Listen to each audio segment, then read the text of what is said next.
Les postos, on se retrouve pour le débrief de Nono et Djibril qui m'accompagnent ce soir sur cette chaîne. Salut Nono, salut Djibril. Salut à vous. Salut Sacha, salut Djibril. Salut Alors, à toi, Nono. victoire du Paris Saint-Germain ce soir, 2-1. Le Paris Saint-Germain qui commence idéalement sa campagne européenne par une victoire. Première mi-temps assez incroyable, rien à redire. Efficacité, solide défensivement. Vraiment un très bon match face à une équipe de la Juventus complètement inoffensif. Mais après, en deuxième mi-temps, on est repassé dans nos travers. On a vu des joueurs avec un total manque d'altruisme, de collectif, et on a subi. Et Galtier a été obligé de faire des changements. Et au niveau du timing, c'était pas si bon que ça. Et après, à l'arrivée, on a accepté de subir pour garder cette victoire. Mais à l'arrivée, je pense que c'était pas la bonne solution à faire. Je pense que, vu la physionomie du match en première mi-temps, face à une équipe aussi faible que la Juve, le PSG ce soir, pour moi, mon avis, aurait dû s'imposer par 3 ou 4 buts à 0. Mbappé a mangé la feuille de match malgré son doublé, malgré ce premier but exceptionnel avec une louche de Neymar et une reprise incroyable de Mbappé, le deuxième but encore d'Mbappé. Galtier a écouté nos recommandations, comme quoi on disait qu'il fallait très clairement, contrairement à Monaco, rentrer directement dans le match, marquer très rapidement et enfoncer le clou. C'est ce qui a été fait en première mi-temps, mais malheureusement, en deuxième mi-temps, tout a basculé. Une défense très fébrile, un milieu de terrain un peu moins bien,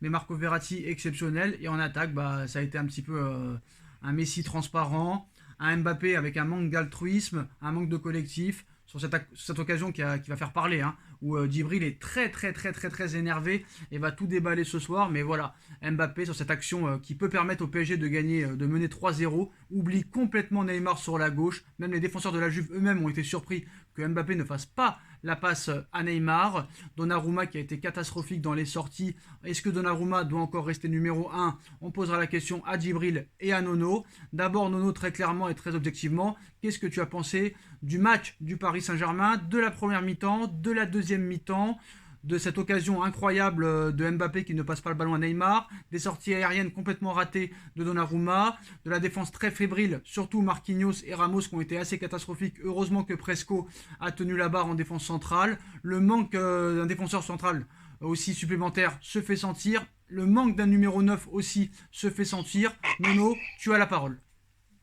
Eh ben Sacha, je vais te dire une chose, content pour le résultat, mais alors très déçu par la manière. Donc on va commencer à résumer. Première mi-temps satisfaisante contre une Juve d'une faiblesse comme j'ai jamais vu la Juve comme ça. Et deuxième mi-temps, on a trouvé le moyen de perdre pied. Bon, alors quelques statistiques pour te résumer le match.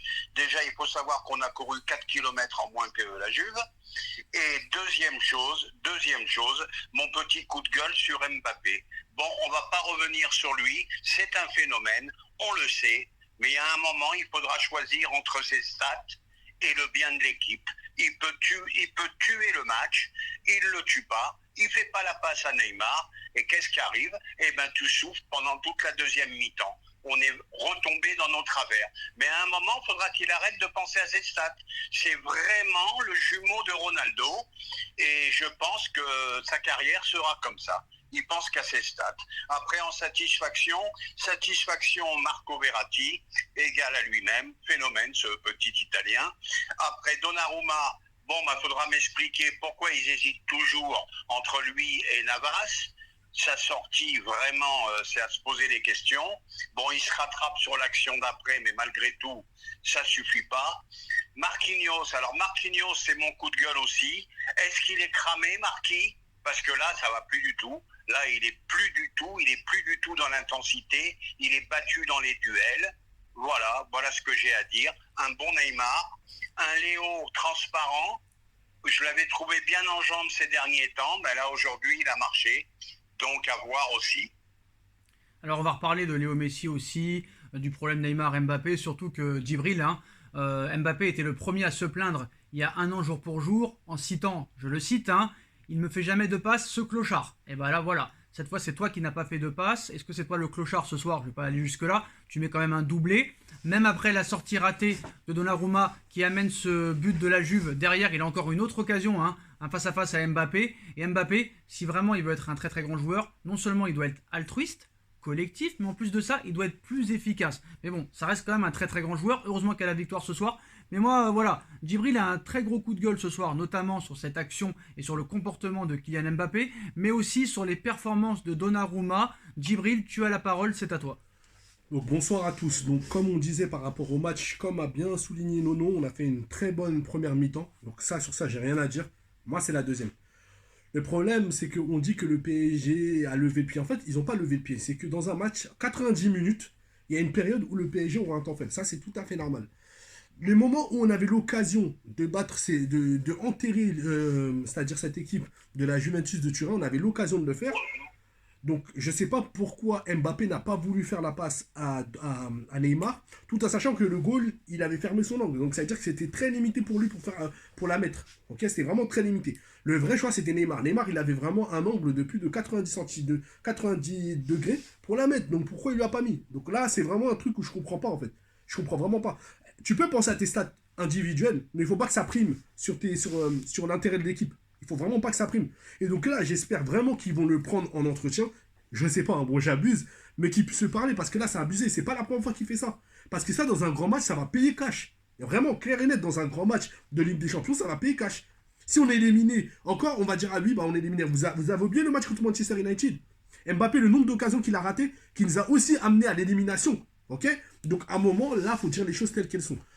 Ensuite, on va parler concernant le cas de Donnarumma. Donnarumma. Donc maintenant, là, je comprends pas. Hein. Pourquoi c'est le goal numéro 1? Là, il faut m'expliquer clair et net.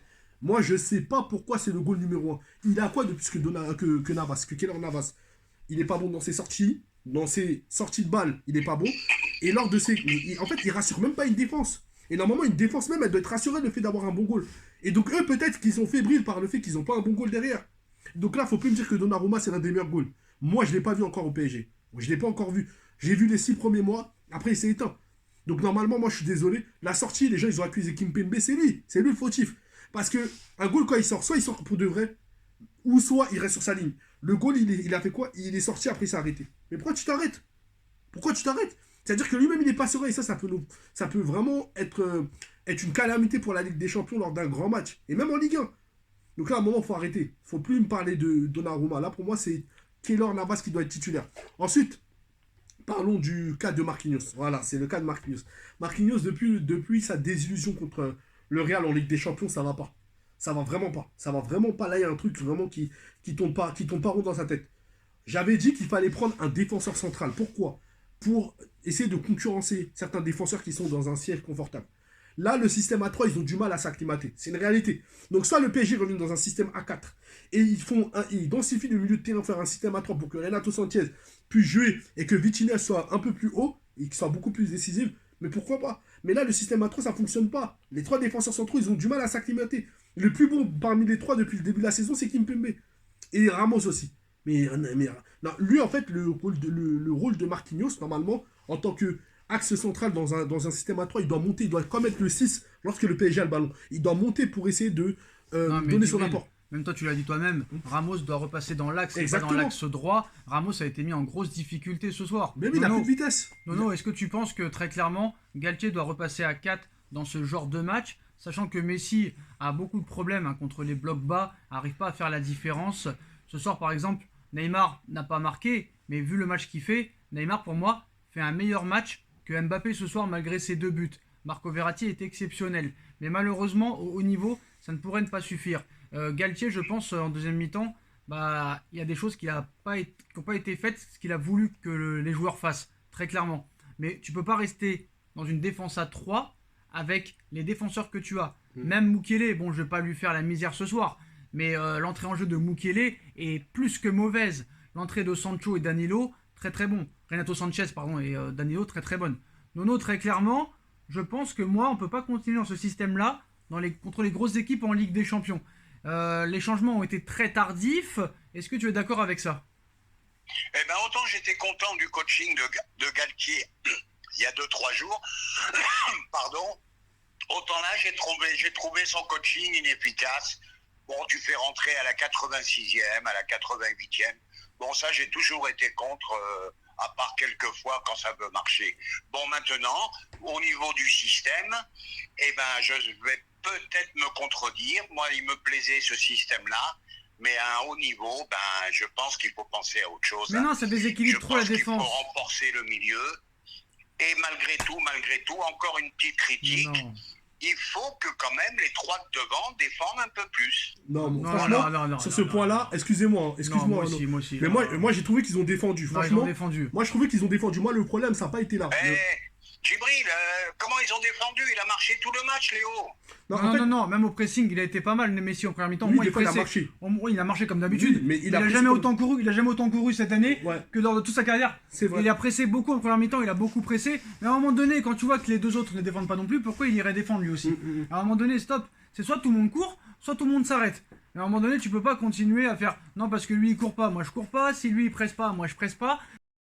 Et à un moment donné, on peut pas dire parce que lui ne fait pas ça, moi je ne fais pas ça. Non, et à un moment donné, stop.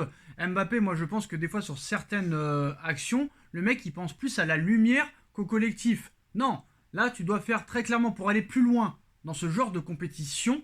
Tu ne dois pas faire de cadeaux. Déjà, il faut arrêter de faire des cadeaux. C'est pour ça qu'on se fait éliminer à chaque fois contre le Barça en 2017, Manchester en 2019 et maintenant le Real en 2022. Ça a toujours été des cadeaux. Ça n'a pas été des grosses performances des adversaires. C'est toujours nous qui avons fait des cadeaux, des fautes des gardiens, de fautes de défenseurs, de vols de l'arbitrage. Mais à un moment donné, on n'a jamais été éliminé par plus fort que nous, très clairement. Très clairement. À chaque fois, on a donné des cadeaux. Même en demi-finale contre City, très clairement, ce sont des cadeaux qu'on donne.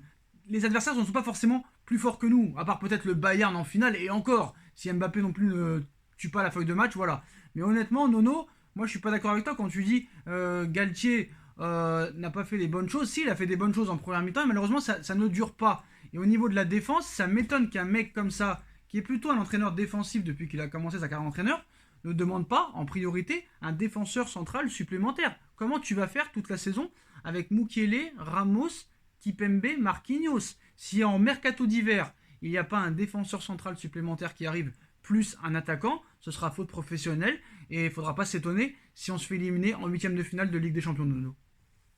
Moi, pour la suite de la Ligue des Champions, Sacha, je te cache pas que je suis inquiet. Contre les gros, ça risque d'être difficile parce que n'oubliez pas quand même qu'on a joué une Juventus, mais comme j'ai jamais vu, et j'ai quelques années de football derrière moi, j'ai jamais vu une Juve aussi faible.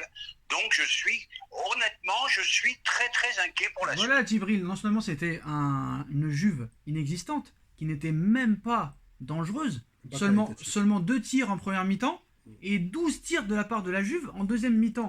Il faut arrêter, il faut que le PSG soit concentré de la première à la 90e minute. Alors Djibril, il faut mieux que ça arrive maintenant qu'au mois de mars ou avril, mais très clairement, il y a une très grosse marge de progression.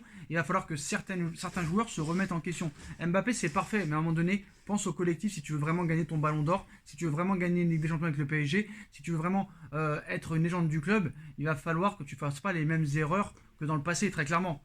Il faut être altruiste au bon moment. Il faut être généreux au bon moment. Il faut arrêter de penser qu'à ses stats. D'accord, tu voulais ton triplé, mais si tu aurais passé la balle à Neymar, il y aurait eu 3-0. Et très clairement, là, la Juve était terminée. Et après, tu aurais pu mettre ton triplé. Exactement. En fait, dans un premier temps, tu dois enterrer l'équipe. Vraiment, c'est dans un premier temps. Et par rapport à ce que tu disais, Sacha, tout à l'heure, au sujet du fait que le PSG, quand ils se font éliminer, c'est tout le temps salement. En fait, tu peux te faire éliminer, perdre face à une équipe qui est plus forte que toi. Ok, ça, ok. Moi, demain, le PSG joue face à une équipe, le PSG, s'ils sont tout donnés, et finalement, l'équipe, elle a été plus forte. Ok, je ne veux pas être énervé. Mais chaque année, il y a toujours une désillusion. Et là, le match contre la Juve, ça a pu montrer encore qu'il y a encore une fébrilité face à des grandes équipes. Là, regardez, Mbappé, il bouffe la feuille devant les cages. Donnarumma, il nous faut un goal. Là, il nous faut un vrai goal qui est capable vraiment d'assurer. Et ça, c'est important, même pour une défense, comme je disais tout à l'heure. Et donc, tout à l'heure, la dernière fois, on en parlait même avec Nono. Là, le système à 2 doit revenir parce qu'ils ont du mal à s'acclimater. Ils ont du mal. Les défenseurs ont du mal. Et Ramos, il ne monte pas. C'est lui qui est axe, il ne monte pas. Et comme il disait tout à l'heure Sacha, il faut inverser. Pour moi, Ramos, il doit monter axe. Et même carrément, il va aller plus loin. Je ne sais même pas si on peut continuer encore avec ce système. Alors les gars, moi, je vais te dire, Djibril, les vieux démons sont revenus en deuxième mi-temps. Ça m'a rappelé de très mauvais souvenirs. C'est ce que je pense aussi. Et j'étais pas tranquille quand je regardais la deuxième mi-temps. Anormal qu'on ait baissé de pied comme ça. Alors je vais vous mettre en difficulté, les enfants, je vais vous mettre en difficulté.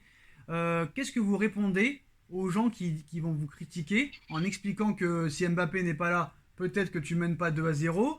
Et si Donnarumma ne fait pas 3-4 arrêts exceptionnels, et peut-être que tu en prends 3 ou 4. Djibril voulait répondre là-dessus, mais qu'est-ce que tu réponds à ces critiques-là, Nono? Ouais, ben, je vais leur répondre de suite. Eh ben, si la Juve marque un deuxième, eh ben, Mbappé aurait bouffé la feuille de match. Tout simplement. Voilà. Ouais, mais très clairement, Voilà. Djibril, C'est très simple. ceux qui vont dire ouais mais si Mbappé n'est pas là, il n'y a jamais 2-0. Mais on le sait que c'est un phénomène. Il n'est pas là le problème. C'est là que les mecs ils comprennent rien. On le sait que c'est un grand joueur, que c'est un phénomène. Mais faut oublier ses stats. Je te dis que c'est le jumeau de Ronaldo. Voilà, Djibril, ça sera toute sa carrière comme ça. Et comme ça, tu peux pas gagner la Ligue des Champions. C'est pas vrai. Après, concernant ça, justement, je vais montrer clair et net une preuve que ça suffit pas en fait de marquer des buts pour montrer que voilà, le PSG ils ont gagné 4-0 contre le Barça. 4-0. Ok, ils ont gagné 4-0 contre le Barça en 2017. À la fin, ils ont perdu 6-1. Le 4-0, il est oublié. On est bien d'accord. Donc, à un moment, non. Moi, je suis désolé. Même si tu as beau marquer ce que tu veux en termes de buts, si le PSG il perd à la fin, ce qu'on va retenir, c'est la victoire. C'est la victoire de l'équipe adverse. Et ça, malheureusement, c'est cruel. C'est une réalité. Et Mbappé, aussi décisif, ça ne veut pas dire que forcément marquer. C'est aussi être altruiste. Être altruiste aussi, ça nécessite d'être décisif. Donc, ça veut dire que, non. Et moi, je regarde aussi l'intérêt du PSG. Tu vois. Donc, l'intérêt du PSG, ça nécessite aussi à ce que le joueur en lui-même puisse être altruiste. Parce que Neymar et Messi, ils le sont. Mais lui, il ne l'est pas vis-à-vis d'eux. c'est ça. Et donc, j'ai peur que ça va créer la détention. Parce que là, Neymar, en fin de match, il a été énervé. Et ça, je pense que pour beaucoup qui ont joué au foot, quand on a joué au foot en étant district, on a pu voir que, par exemple, quand un attaquant il ne fait pas la passe, et bah, tu te décourages à la fois. Tu te décourages. Alors très clairement parce que la vidéo va durer très longtemps, Nono en un seul mot et Djibril en un seul mot. On commence par Nono. Nono, faut-il un défenseur central supplémentaire et un 9 supplémentaire? Oui ou non? Stop. Eh ben, un défenseur central, Oui je ou te non? dis Oui oui. ou non? Oui ou Un non? 9, faut essayer.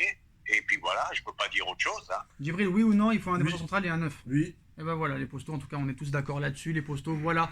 Victoire du Paris Saint-Germain, 2-1, qui commence très bien. Quoi qu'il en soit, cette phase de poule, rendez-vous la semaine prochaine pour la deuxième journée contre le Maccabi. Mais d'abord, il y a un match contre Nice samedi qu'on débriefera, les postos, très clairement. Dites-moi en commentaire ce que vous avez pensé de ce match. On like, on partage, on commente, on s'abonne. Merci Djibril, merci Nono d'avoir été là. Et on se retrouve très vite pour une nouvelle vidéo. Tchuss.